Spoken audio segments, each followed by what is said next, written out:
Hello student, good evening. तो science class 10 physics chapter reflection of light या light of reflection. ठीक, तो इसमें मैंने प्रकाश क्या होता है चर्चा कर लिए हैं, और प्रकाश को क्या हम डायरेक्टली देख पाते हैं या फिर कैसे ऑब्जर्व करते हैं। ठीक है, एक बार मैं फिर से आपका रिवाइज करा देता हूँ। उसके बाद जो भी प्रकाश के परावर्तन की परिभाषा और इसके रूल, ठीक है, इस पर कुछ बेस क्वेश्चन सॉल्व करा देता हूँ। तो आज का वीडियो जो है इसी पर हमारा रहेगा। ठीक है, तो आप लोग बने रहें और सुपर आईपी सर को सब्सक्राइब कर लीजिए, बेल आइकन को प्रेस कर लीजिए और लाइक शेयर करना न भूलिएगा। ठीक है ना। चलिए, तो प्रकाश के बारे में मैंने बात कर लिया था। तो ये आपका कक्षा 10 साइंस साइंस और मैंने क्या बताया, चैप्टर का नाम क्या है, रिफ्लेक्शन ऑफ लाइट, यानी लाइट के बारे में बात कर रहे हैं हम लोग। ठीक, इसको क्या बोलते हैं, प्रकाश।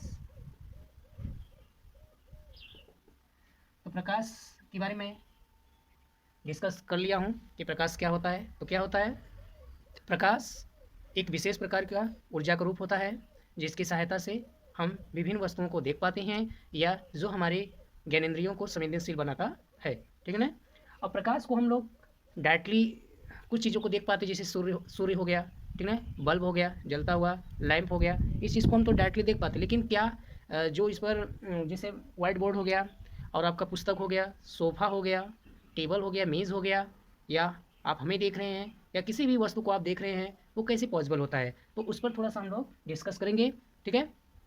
और लाइट की कुछ खास प्रॉपर्टी होती है, जैसा कि लाइट जो है कि इसकी स्पीड कितनी होती है, आपको मैंने बताया था कि इसकी स्पीड सी बराबर आपका होता है 3.0 इंटू 10⁸ मीटर पर सेकेंड होती है। ठीक है, ये इस प्रकाश की चाल याद रखना है। ठीक है ना। और आपको मैंने बताया है कि प्रकाश जो है एयर और वैक्यूम दोनों में ट्रेवल करता है, लेकिन जो साउंड होता है वह केवल एयर में ही ट्रेवल करता है। ठीक है। और लाइट के लिए कोई मीडियम की आवश्यकता नहीं होती है, जबकि साउंड के लिए मीडियम मस्ट होता है। ठीक है ना। तो ये चीज़ें मैंने पहले ही डिस्कस कर लिया है। और लाइट जो है, लाइट को हम लोग द्वितीय प्रकृति बोलते हैं, डुअल नेचर बोलते हैं। इसका कारण यह है कि प्रकाश जो है इलेक्ट्रोमैग्नेटिक वेव के रूप में भी चलता है, फोटान के रूप में भी चलता है, पैकेटों के रूप में चलता है, छोटे छोटे बंडलों के रूप में भी चलता है, इलेक्ट्रॉन के रूप में भी गतिमान होता है, इंटरफेरेंस इसमें होता है और व्यतिकरण भी होता है, जिसको हम लोग डायफ्रैक्शन बोलते हैं। ठीक है ना। इंटरफेरेंस का मतलब व्यतिकरण और डायफ्रैक्शन का मतलब विवर्तन। ठीक है ना, इसमें ये सब घटनाएं होती हैं। ठीक है ना, इसलिए लाइट को हम लोग डुअल नेचर के नाम से जानते हैं। ठीक है ना। तो लाइट एक क्या है, आपका डुअल नेचर है। क्लियर हो गया सभी को। तो चलिए कुछ बात कर लेते हैं इस पर कि लाइट को हम लोग कैसे ऑब्जर्व करते हैं। जैसे मान लीजिए ये कोई आपका एक पुस्तक है, ये सपोज डैट, ये मान लीजिए ये कोई बुक है, और इस बुक को आप कैसे देख पा रहे हैं। ठीक, जैसे मान लीजिए यहाँ पर कोई बल्ब है, ये बल्ब क्या कर रहा है, लाइट को इमिट करता है।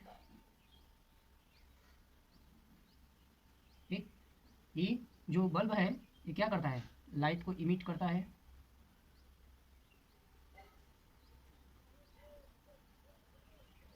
ठीक है। तो अब ये बल्ब से कोई ना कोई प्रकाश किरण, ठीक है ना, ये कोई ना कोई प्रकाश किरण इस बुक पर आ रही होगी। ठीक है ना। और जो प्रकाश किरण आती है उसे हम लोग आपतित किरण बोलते हैं। क्या बोलते हैं, आपतित किरण बोलते हैं, इंसिडेंट रे के नाम से जानते हैं। ठीक है ना, इसको क्या बोलते हैं, इंसिडेंट रे। और फिर क्या करता है, जिस एंगल से कोई किरण यहाँ पर आता है, ठीक है ना, तो पहली बात तो हमको उस पॉइंट पर एक नॉर्मल ड्रा करना पड़ता है। एंगल को डिफाइन करने के लिए उस पॉइंट पर हमको एक नॉर्मल ड्रा करना पड़ेगा। तो चलिए इस पॉइंट पर हम एक नॉर्मल ड्रा कर देते हैं इस तरह से, ये। ठीक, तो मान लीजिए ये जो है इस, तो देखिए ये नॉर्मल हो गया। ठीक, नॉर्मल और परपेंडिकुलर में अंतर होता है, ठीक है ना, लंब और अभिलंब में अंतर होता है। तो अब मान लीजिए ये आई एंगल बना है, ठीक है ना, आपतित किरण और नॉर्मल के बीच बना कोण आपतन कोण कहलाता है। ठीक है ना। और जिस एंगल से लाइट इस पुस्तक पर इंसिडेंट हुआ है, उसी एंगल से क्या होता है, लाइट क्या होती है, उसी मीडियम में, उसी माध्यम में रिफ्लेक्ट हो जाती है, और सेम एंगल से। और ये जो है आपका आर होगा, इसको हम लोग क्या बोलते हैं, परावर्तित किरण। क्या बोलते हैं, परावर्तित परावर्तित किरण, ठीक है, इसको हम लोग रिफ्लेक्टेड रे बोलते हैं, ठीक है ना।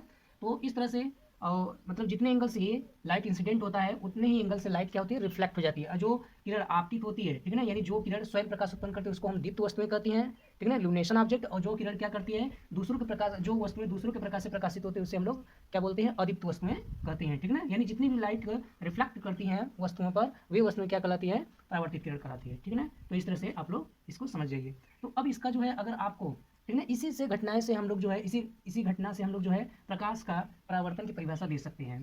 क्या दे सकते हैं, प्रकाश का, जो प्रकाश के बारे में तो जान गए, प्रकाश का परावर्तन। अगर आपसे कोई प्रकाश का परावर्तन पूछे तो क्या बताएंगे, ध्यान देना है, जब कोई किरण किसी पॉलिशदार या चिकने तल पर, ये आपका क्या है, नहीं पॉलिशदार होगा क्योंकि इस पर लाइट तो आर पर होगी नहीं, तो ये इसको क्या बोलेंगे, जब कोई प्रकाश किरण किसी पॉलिशदार या चिकने तल पर आपतित होती है तो प्रकाश का उसी माध्यम में वापस लौटने की घटना को क्या बोलते हैं, प्रकाश का परावर्तन कहते हैं। और जिस एंगल से लाइट इंसिडेंट होती है उसी एंगल से लाइट क्या होती है, रिफ्लेक्ट होती है, ठीक है ना। इस बात को याद रखना है। यानी कि इसमें जो है इसका क्या कहेंगे, इसमें दो नियम है। तो दो नियम क्या है, यहीं पर मैं लिख दे रहा हूँ, नियम दो नियम है। पहला क्या है, दो नियम है इसके। पहला क्या है कि ये जो है आपतित किरण,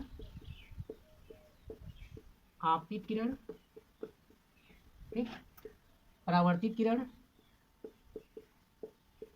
आपतित किरण, परावर्तित किरण, वह देखिए इस आपतन बिंदु, ये क्या है, आपतन बिंदु, ये क्या है, आपतन बिंदु है, ठीक है ना, ये आपका आपतन बिंदु है। वह आपतन बिंदु,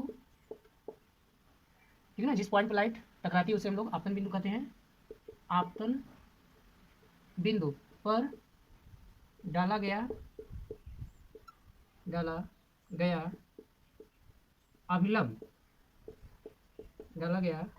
अभिलंब तीनों एक ही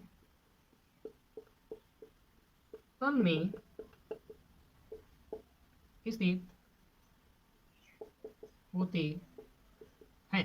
इसका मतलब यानी जिस पॉइंट पर लाइट आई है, ठीक है ना, उसी पॉइंट पर नॉर्मल भी होना चाहिए और उसी पॉइंट से लाइट को रिफ्लेक्ट होना चाहिए। ये नहीं कि लाइट यहाँ पर इंसिडेंट हुआ तो रिफ्लेक्ट कहीं और हो रहा है, ठीक है ना। तो ये नहीं, जिस एंगल से लाइट रिफ्लेक्ट इंसिडेंट हुआ उसी एंगल से लाइट को रिफ्लेक्ट भी होना चाहिए, ठीक है ना। और दूसरा क्या है इसका कि जो आपतन कोण होता है, बताए ना, आपतित किरण व अभिलंब के बीच बना कोण आपतन कोण। तो आपतन कोण जिसे हम लोग किसी डिनोट करते हैं एंगल आई से, बराबर क्या होता है, ये क्या है, परावर्तित कोण। परावर्तन कोण किसे कहेंगे, आप परावर्तित किरण व अभिलंब के बीच बना कोण को परावर्तन कोण कहते हैं। तो परावर्तन कोण ये क्या होता है, बराबर होता है। तो ये है आपका परावर्तन कोण एंगल आर, दैट इज इसको हम लोग क्या कहेंगे, angle I is equal to angle R, ठीक है ना।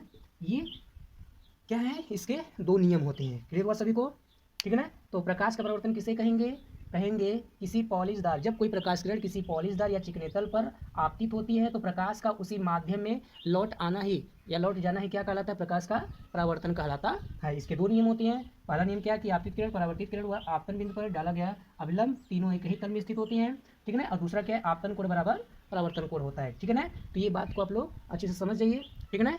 तो चलिए कुछ और भी चीज़ें हैं इस पर फैक्ट, ठीक है ना। तो जो आई बराबर आर है इस पर संबंधित जो है कुछ हम न्यूमेरिकल भी बता देते हैं कि कैसे इस पर सवाल पूछे जाते हैं। तो आप लोग बने रहें।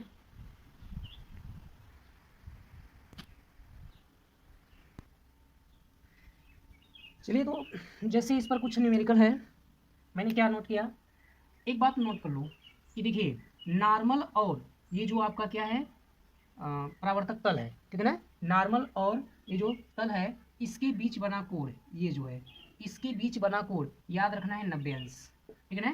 तो याद रखना है कि जो तल होता है प्लेन होता है और जो नॉर्मल होता है उसके बीच बना कोण सदैव 90 अंश होता है, ठीक है ना।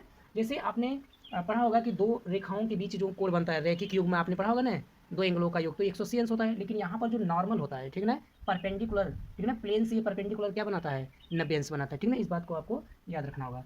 तो जैसे मान लीजिए कुछ क्वेश्चन मैं यहाँ पर समझा रहा हूँ, 90 अंश याद रखेंगे।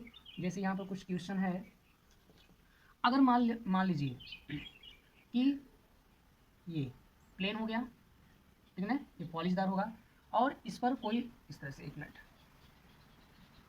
चलिए ये, और इस पर कोई क्या कर रहा है, लाइट क्या हो रही है, लाइट मान लीजिए इस पर क्या हो रही है, इंसिडेंट हो रही है, क्या हो रही है, इंसिडेंट हो रही है, ये देखिए, ठीक। और यहाँ पर देखिए ये 30 डिग्री है, ये वाला आपकी किरण, और जो ये है प्लेन, ठीक है ना, इसके बीच बना कोण 30 अंश है, ठीक है ना। तो आपसे क्या पूछ रहा है कि परावर्तन कोण का मान बताइए, तो कैसे बताएंगे बताइए। आपको देखिए परावर्तन कोण का मान बताना है, तो इसके लिए पहले आपको एक नॉर्मल ड्रा करना पड़ेगा, ठीक है ना। तो अब देखिए ये परावर्तन कोण आपको बताना है, ठीक है ना। तो पहली बात तो ये एंगल जानना जरूरी होगा आपको, ये कितने अंश का होगा। तो अभी मैंने क्या बताया कि टोटल कितना एंगल होगा, ये वाला और ये वाला, क्योंकि ये नॉर्मल हो गया, ये तो देखिए पूरा तो कितना होता है, पूरा आपका तो 90 होता है, और देखिए ये कितना है आपका, पूरा 90 होता है, और ये एंगल क्या होता है, आई होता है, तो आई प्लस 30, ठीक है ना। तो आई बराबर कितना मिलेगा आपको, बताइए, आई बराबर कितना मिलेगा, घटा दीजिए, अगर आप यहाँ से घटा देंगे तो कितना मिलेगा, 60 डिग्री, कितना मिल जाएगा आपका, 60 डिग्री, क्लियर हुआ। यानी ये जो एंगल होगा आपका 60 डिग्री होगा। जब ये एंगल 60 डिग्री है तो जाहिर सी बात है कि ये भी कितना होगा, 60 डिग्री। देखिए 60 प्लस 30 जोड़ देंगे कितना हो जाएगा, 90 हो जाएगा कि नहीं हो जाएगा, ठीक है ना। इस तरह से सवाल पूछे जाते हैं। हाँ, अगर ये आई एंगल दिया होता, ठीक है ना, अगर ये आपतन कोण और आपकी किरण के बीच में जो है 60 डिग्री देता तो डायरेक्ट ये 60 हो जाता, लेकिन अगर यहाँ पर आपकी किरण और प्लेन के बीच में 30 डिग्री दिया है तो पहले आप ये वाला लगाएंगे, ठीक है ना, 90 इक्वल आई प्लस जो भी एंगल दिया उसको घटा करके तब यहाँ हम निकालते हैं, ठीक है ना। तो ये बात को नोट कीजिएगा। उसके बाद दूसरा जो है, इस पर ऐसे प्रश्न पूछ लेता है, जैसे मान लीजिए हमने यहाँ दिया, ठीक है ना, अभी प्लेन है, ठीक है ना, ये आपका प्लेन है, और इस प्लेन पर क्या हो रही है, लाइट। अब देखिए जो लाइट आ रही है वो बिल्कुल नॉर्मल है, कैसी है, नॉर्मल है, यानी नॉर्मल है, तो नॉर्मल के लिए हमने ऐसे बना दिया, ठीक है ना, ये नॉर्मल है, ठीक है ना। अब लाइट जो है नॉर्मल पर ही इंसिडेंट हो रही है, तब उस स्थिति में यहाँ से पूछा जा रहा है आर का मान बताइए। ये देखिए आर का मान हो गया, ये एंगल आर का हो गया, ये आई हो गया, तो अब आर का मान पूछा। देखिए जब कोई भी लाइट अगर नॉर्मल इंसिडेंट होता है, ठीक है ना, उस स्थिति में आई का मान कितना होता है, 0, ठीक है ना। अच्छा, जब आई का मान 0 है तो आर बराबर आई होता ही है, ठीक है ना, या आई बराबर आर होता है, या आई बराबर एंगल, आई बराबर क्या होता है, एंगल आर। जब ये 0 हो गया तो यानी आर बराबर कितना हो जाएगा, 0, ठीक है ना। अच्छा, इस स्थिति में क्या होती है, जब कोई लाइट, ठीक है ना, नॉर्मल आपतित होती है तो ये जो परावर्तित किरण होती है उसी माध्यम में क्या होती है, वापस लौट आती है, क्लियर हो गया।